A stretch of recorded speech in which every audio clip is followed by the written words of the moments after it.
Australia. Mr. D.K. Joshi, Principal Economist at CRISIL, is now joining in. Dr. Joshi, good to have you on the show. So let's just start with the basic growth estimates that the Council has put out. 6.4% GDP growth. Is that something that you are also working with?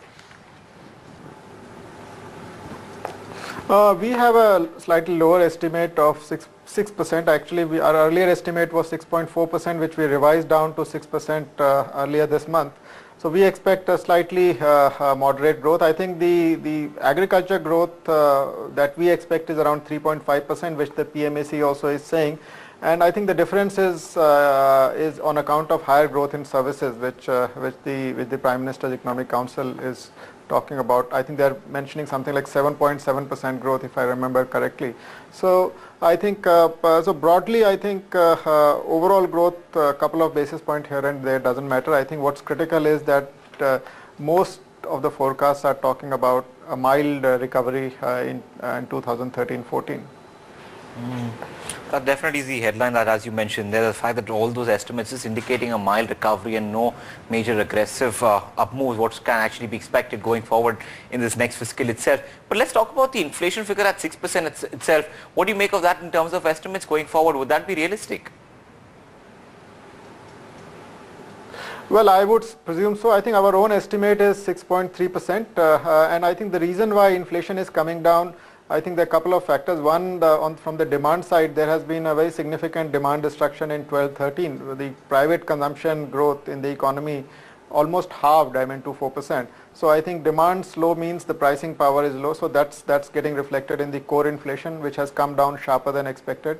The second factor is that despite the fuel price increases, I think the fuel, even if you assume fuel inflation at a little over 10%, I think we and agriculture inflation at close to 9 to 10%. Even then, you get an overall inflation of 6.3%. That's our estimate. So I think, and I think a critical assumption here is that the monsoons are normal. I mean, which we also assume, and which the Prime Minister's Advisory Council has also, I think, 3.5% agriculture growth and lower food inflation is premised on normal monsoons panning out. So I think inflation is clearly, I think, looks like it's achievable, and there's chances that it could surprise on the downside even further.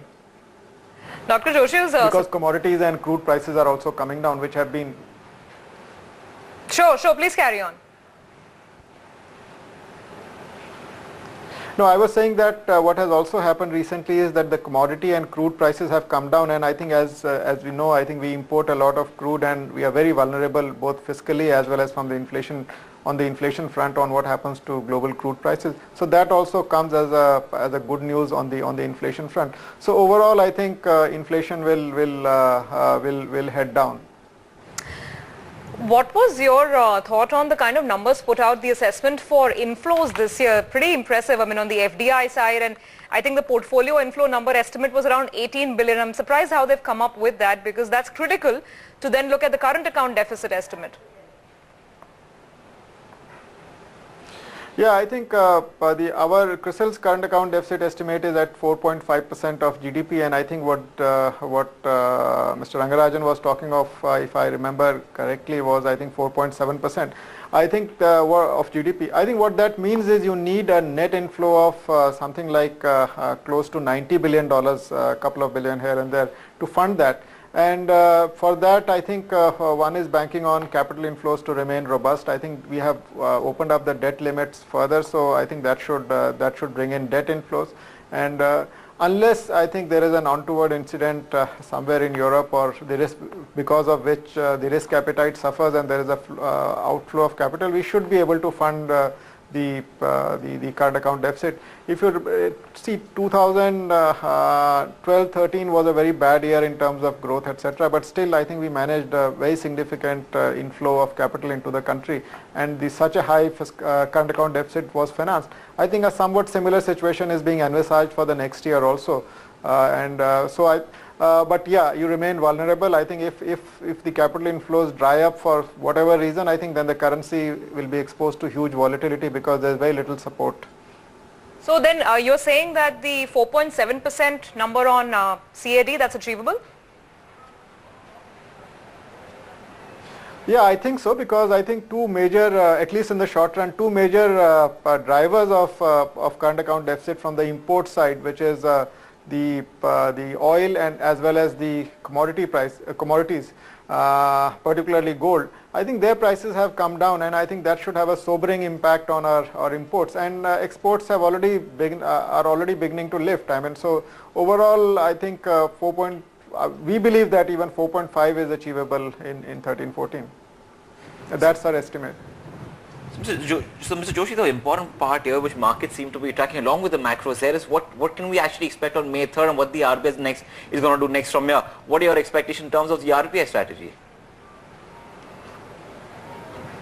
Well, I think RBI, we expect a 25 basis point rate cut, though I think as RBI has been highlighting time and again that the room is very limited for further rate cuts, but we think RBI will cut rates by 25 basis point, because one, I think on the fiscal front, I think there has been a good signal from the government on controlling fiscal deficit, and I think the second factor is that some of the drivers of inflation are beginning to sober, like the commodity and crude prices, and I think also it's reflected in the WPI, which has come down faster than expected. So unless I think the monsoons play havoc this year, we are going to see a lower inflation, lower WPI inflation in the vicinity of 6%. I think keeping that in mind, I think the central bank could bring the rates down by 25 basis point. I think from there on, I think they'll monitor the trajectory of inflation.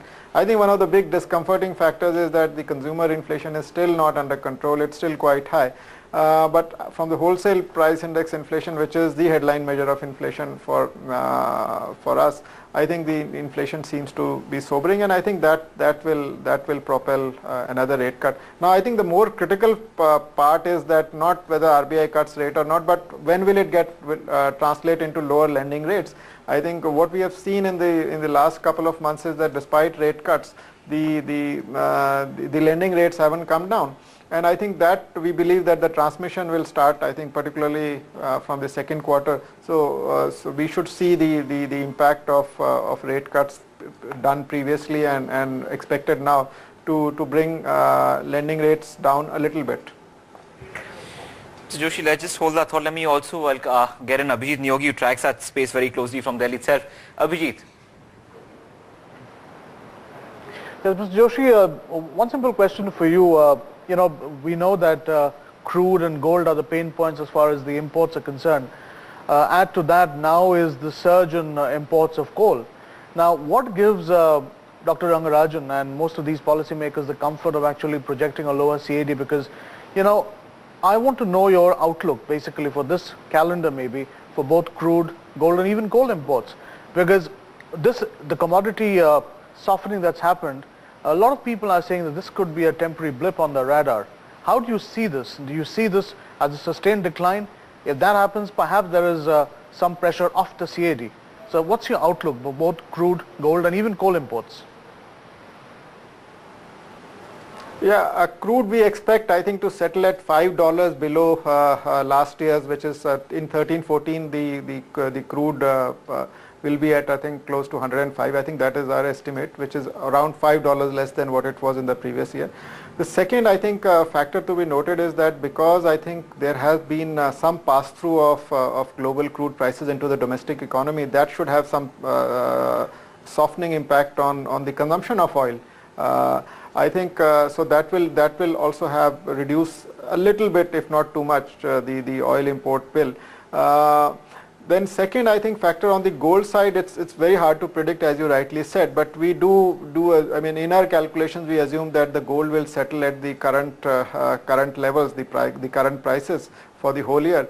And if that happens, even if you import the same quantity of gold, I think the import bill will be much lower because of the prices. And I think because of these two factors, the current account will soften.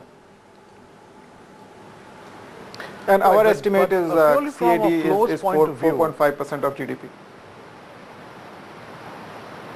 Right, purely from a flows point of view, how do you see that panning out? I mean, we've seen most of these central banks, at least the big four, actually still not really tightening up. But you know, what's interesting is over the last couple of months, a lot of emerging market flows have actually veered away from India. If you look at the change in flow allocations to the emerging markets, in that context, do you see any particular trigger? Do you foresee any particular trigger which might signal a collapse or even a rush to safe haven? Because as of now, if you look at the quality of financing, it's still more portfolio flows than FDI, which is more a long-term bet. So do you see a little bit of a problem there leading to some sort of a drawdown on reserves, a BOP issue? Do you see any such eventuality as far as India is concerned? Well, I think as far as India is concerned, we are very vulnerable. As I pointed out, I think vulnerability means that any problem or any reduction in risk appetite in any part of the world which leads to home bias, which leads to outflow of capital from India, will expose us, because I think not only is we are depending more on debt inflows, as you rightly pointed out, the short-term debt, I think the proportion of short-term debt in the total debt of foreign borrowings, I think that has been rising. I think that means quick servicing of foreign debt. I think so overall, from every perspective, I think we are very vulnerable, and I can't predict the tail events happening in the rest of the world. There has been some outflow of capital from the emerging markets in the sense that the other destinations have become somewhat attractive. But I think overall, I think if India is expected to grow better than it was last year, so I think it will attract some chunk of that capital allocation. And also, I think the monetary policies in advanced countries continue to remain very easy. So I think as a result of these factors, we could continue to see some inflows into India. And I think we believe that the funding of current account deficit under the assumption of no tail risk materializing in the world, I think is that it will be adequately funded next year as well. But yeah, obviously I think there are caveats that if untoward events do happen, then we are very exposed. All right, Mr. Joshi, we'll leave it on that note. Thanks so much for joining in. Appreciate your time. And thanks to Abhijit as well for getting us all the details out of that economic review. Quick break, but